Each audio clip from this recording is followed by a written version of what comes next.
Hey everyone, and welcome to RUBIN'S MindLab, where we break down the latest research into what it really means. Ever wonder why some places just feel different? Even when you're doing the same thing, if you've ever walked into a room and just felt a certain vibe or noticed how you behave differently at grandma's house compared to your own, well, this new study might give us some fascinating clues. This paper dives into how our past experiences and the context around us can automatically tweak how we pay attention. It's all about how our brain uses memory to decide what is important and what we can ignore even without us consciously thinking about it. Think about it, we often learn that certain situations or places tend to be more distracting or demanding than others. For example, maybe your usual coffee shop is really noisy, but if you go to a quiet library, you might find it easier to focus on your work. The researchers here are asking if our brains are actually learning these associations and using them to adjust our attention automatically. The classic way to study this is with a task like the Stroop test, the one where you see the word red printed in blue ink and you have to say the color blue, not the word red. It's tricky because your brain wants to read the word. But you have to focus on the color. This task helps measure how much attention we're paying and how well we're controlling distractions. Now, the really interesting part comes when researchers change the rules based on the context. Imagine if in one area of the room, the Stroop task was usually really hard because most of the words were in the wrong color, and in another area it was usually easy because most of them were in the right color. They call this context-specific proportion congruency, or CSPC. The big question is, why does this happen? Does our brain learn that a specific location or cue means get ready to pay extra attention, or does it just learn that specific words are tricky in that place? This is where things get complicated, because if it is just about specific words repeating over and over, then maybe it is not really about the context at all, but just about remembering those particular tricky words. This is where the study we're looking at today gets really clever. They noticed that previous studies had a problem. If you repeat the same words or stimuli in the tricky context, then people might just be learning to pay attention to those specific words, not the context itself. So to get around this, they used a really neat trick they call the trial unique Stroop task.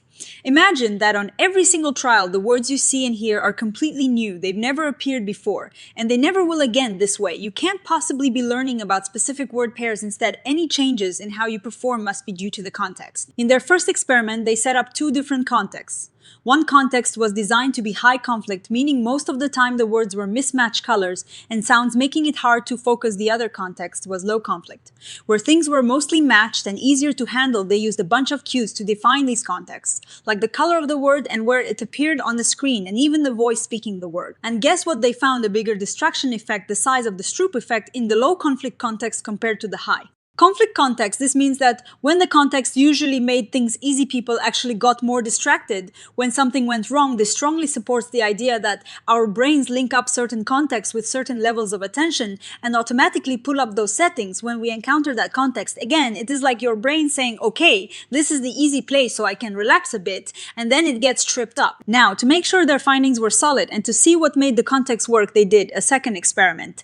This was a direct replication, but they also tested something else. They wondered if you needed both visual and auditory cues to make the context work. So they split people into three groups.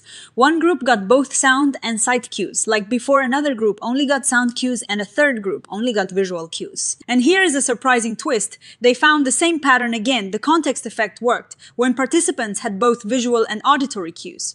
And it also worked when they only had visual cues. But when they only had auditory cues, the effect basically disappeared. This suggests that visual cues might be more powerful, or at least more consistently effective, than auditory cues in guiding our attention through memory. So what does this all mean? It strongly suggests that our memory can indeed automatically guide our attention. It's not just about conscious effort. It's about our brain learning patterns from our environment and using those patterns to adjust how we focus without us even realizing it. This helps explain why you might struggle to focus in one place and find it a breeze in another, even when doing the exact same task. The real strength of this study is the trial unique design. By making sure no stimulus repeated, they removed all the potential trickery of simple item. Learning this means all the observed effects are much more likely to be truly about context guiding attention. Even though the visual cues worked well on their own, it is interesting that the auditory cues alone didn't seem to be enough.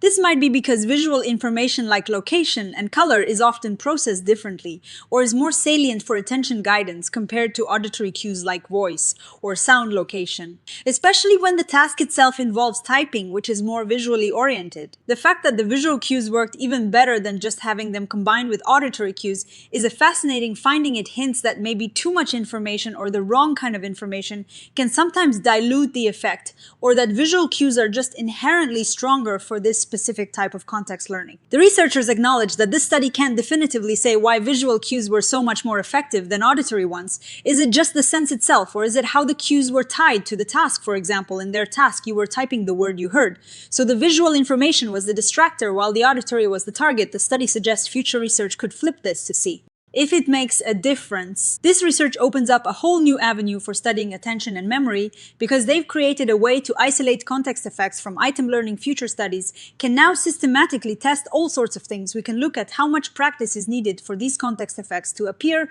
or how important it is for the context cues to be related to the actual task. Ultimately, this study gives us really strong evidence for memory guiding our attention in a context-specific way. It helps resolve a long-standing debate and gives us a much clearer picture of how our brains cleverly adapt to different environments without us always being aware of it. It's a reminder that our past experiences are constantly shaping how we perceive and interact with the world around us. So the next time you feel yourself automatically adjusting your focus or getting distracted in a familiar place, remember, your memory is probably hard at work behind the scenes. This study was supported by a grant from the Natural Sciences and Engineering Research Council of Canada, which is awesome because it means more cool science gets done. And what is really great is that all the data and the code they use to analyze it are available online. This is called open science, and it lets other researchers check their work and build upon it, which is fantastic for scientific progress. The fact that they pre-registered their experiments means they decided on their plan before they even started collecting data.